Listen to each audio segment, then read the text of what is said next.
Shalom, shalom, and welcome to the channel. If you're tuning in for the first time, my name is Symmanayah, and I have this series called Letters in Spirit because I cannot stress enough the importance of us to begin to learn when we read and comprehend that we should pray to discern the life in the scripture, to discern what the Spirit of the Almighty Father Yahuah, who comes to us in Yahusha's name, has to say regarding the matter. In this topic, for this segment of Letters in Spirit, I want to talk about them and they. Them and they.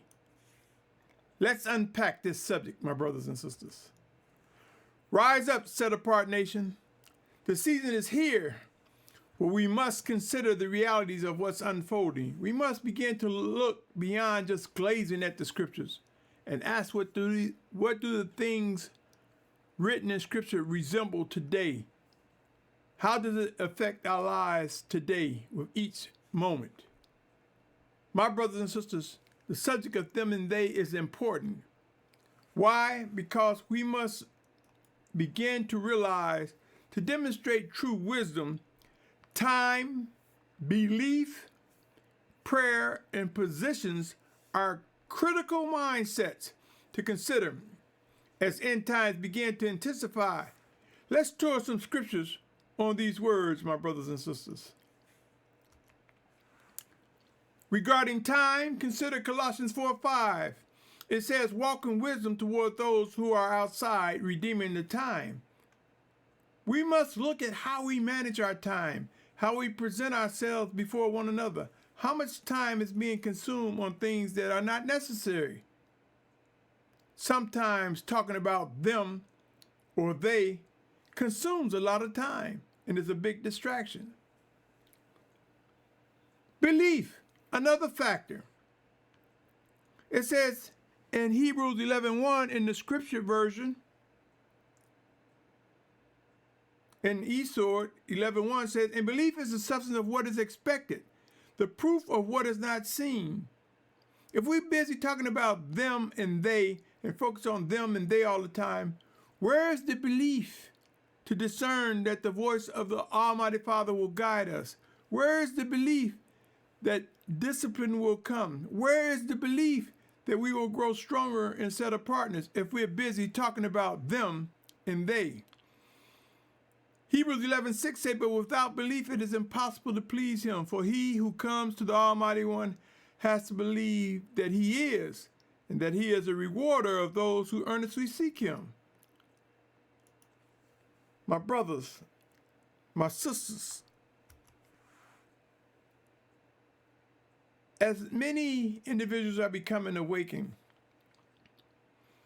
it's easy to talk about other religions,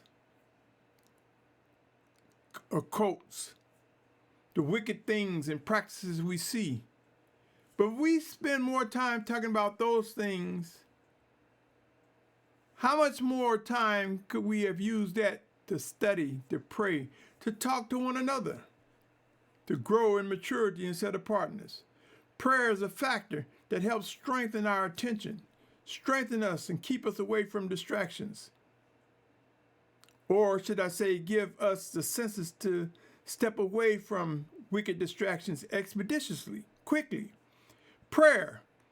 1 Thessalonians 5:16 talks about pray without ceasing. It says, rejoice always.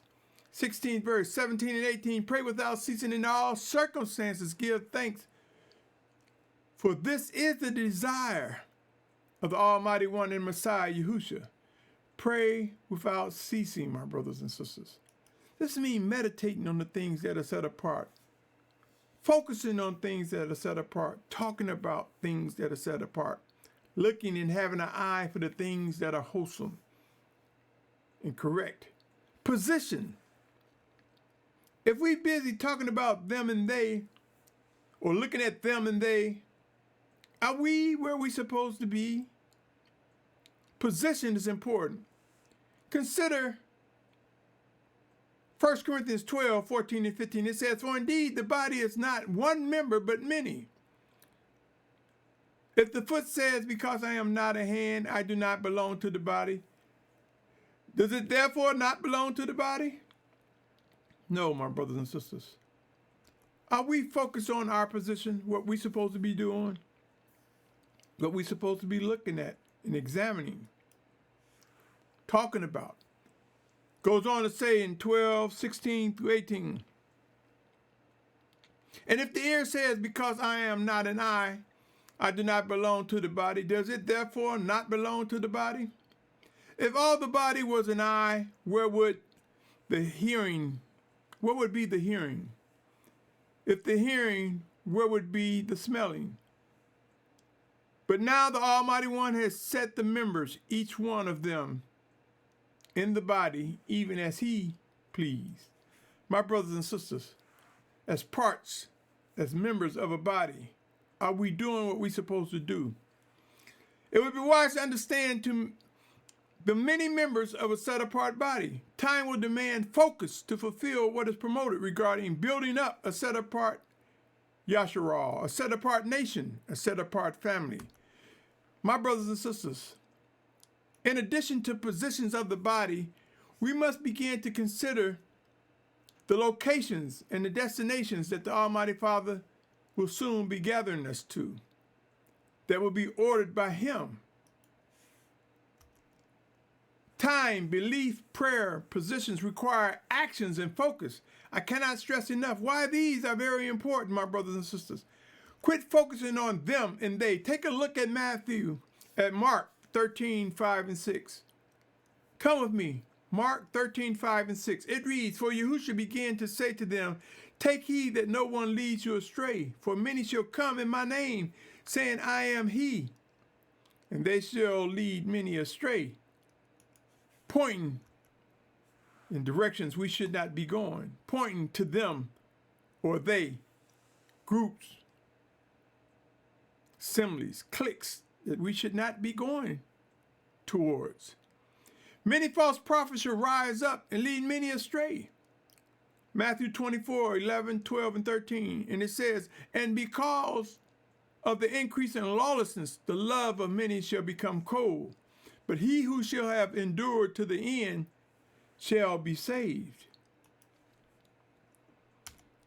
Do you think when we give in to distractions, do you think when we sit back and indulge in the pleasure among assemblies or group and talk about what them Christians or them Muslims or them atheists or the Greeks talking about what they do, how wicked they are, where they are going wrong?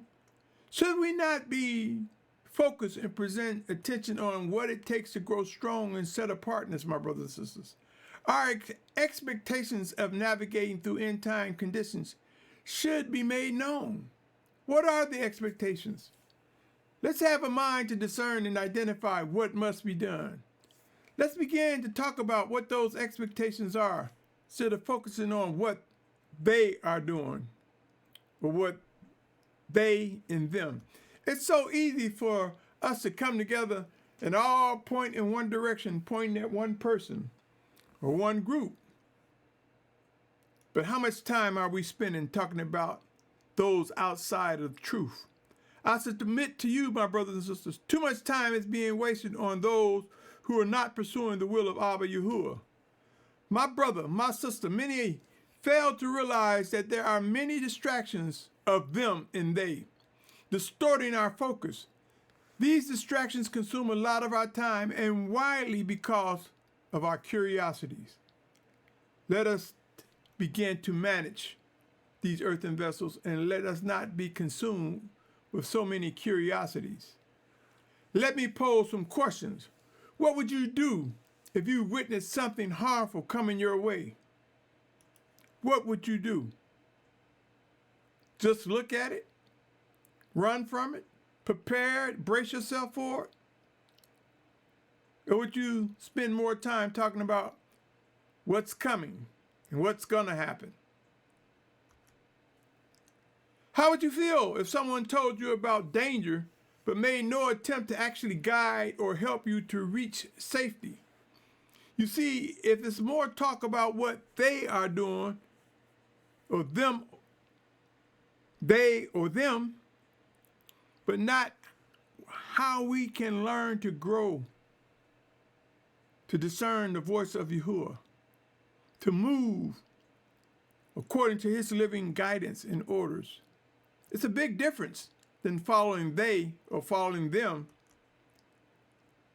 There's much to learn in order to discern what is expected. Do you think it's time to improve our focus? And do you see the importance of improving our focus on a daily basis? If you took 3 glasses of water, each with a different substance, which one would produce the most water? If that was the question, consider the example. I've presented it before. Glass number 1 is a glass of water and it has rocks in it. Glass number 2 is a glass of water and it has sticks in it. Glass number 3 is water and has sand in it. If you were thirsty, which glass do you think will provide the most water? And once the substances have been removed, in other words, once you take out the rocks, the sticks, and the sand, which glass will give you the most water? Be advised, my brothers and sisters, the scriptures is used as water symbolically as the word. The scripture used water symbolically as the word of Yahuah. I believe useless distractions are like substances in our glass of water, in these earthen vessels that receive the word from Yahuah.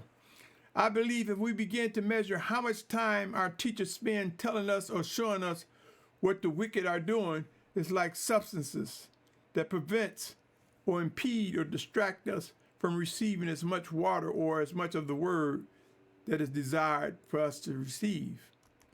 Yahusha, my brothers and sisters, equally weigh how many wicked pictures, video clips, and other wicked items are shown by our brothers or sisters under the guise of good intention.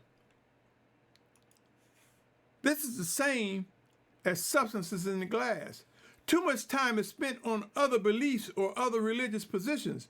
Many have taken on stereotypes by saying all believe or practice specific things.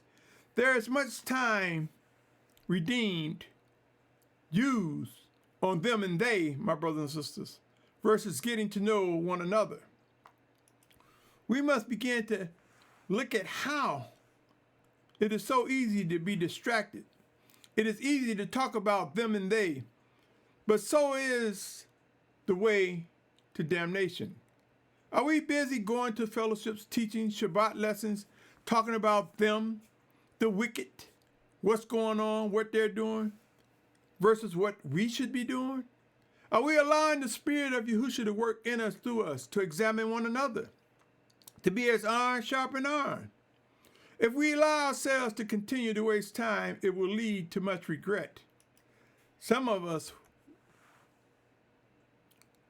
will find out that trying to dress up and excuse talking about them and they,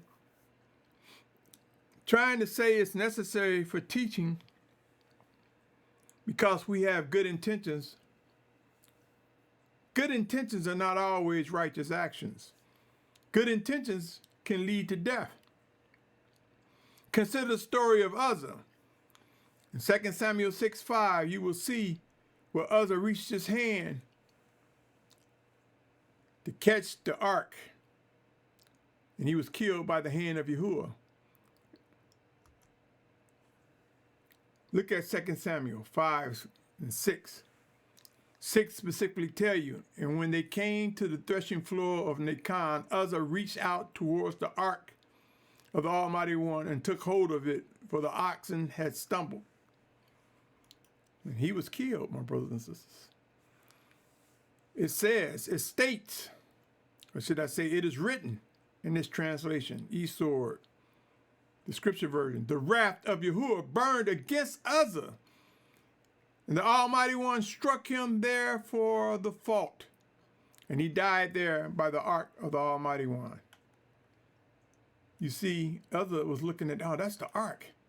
I can't let nothing happen to it. I got to do something. notwithstanding the instructions that was given regarding the ark of the covenant. So don't fall for the mistake of people saying, I'm doing this to teach you, to warn you. Others had good intentions, but Abba Yahuah had given instructions on how the ark should be transported. Clearly, others' good intentions were not righteous actions. Visit the 25th chapter of Exodus and see what was instructed regarding the ark, my brothers and sisters. Study, pray, and seek to discern how to manage time more wisely. It's time to correct or come away from teachers who would just direct your attention, our attention, to them and they, and leave out what should be done. Too much time. Begin to measure it. Use a scale and say, how much time did I spend hearing about what the Christians do, what the Muslims do? Many of us have come out of different religions or positions of belief, and not everything in those was wicked.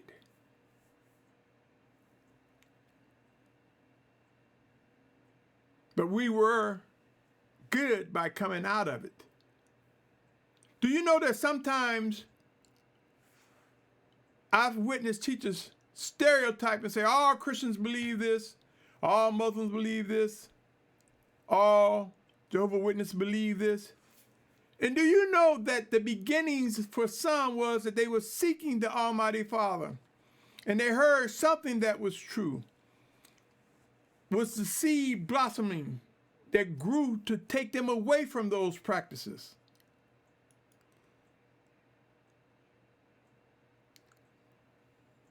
There are sometimes, my brothers and sisters, we bear false witness by saying the wrong thing about them and they.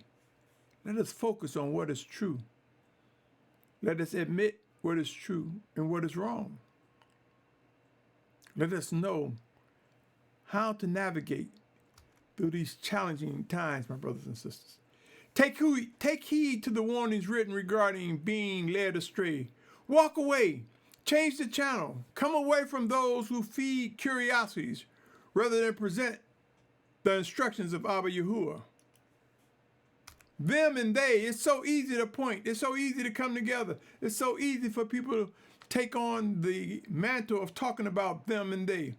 I have seen pastors, deacons, leaders, teachers, mores, those coming up under them as their mentees, so to speak, or those that they are training under them, take on some of the same habits to talk about other religion versus talk about this is what we need to do to sharpen our senses to what the Almighty Father will have us to do. Attention given to those who promote wickedness, whether intentional or not, distracts from the work that is expected of us, O Yahusha. And end times will prove the sense of urgency, the sense to bind together fervently, my brothers and sisters.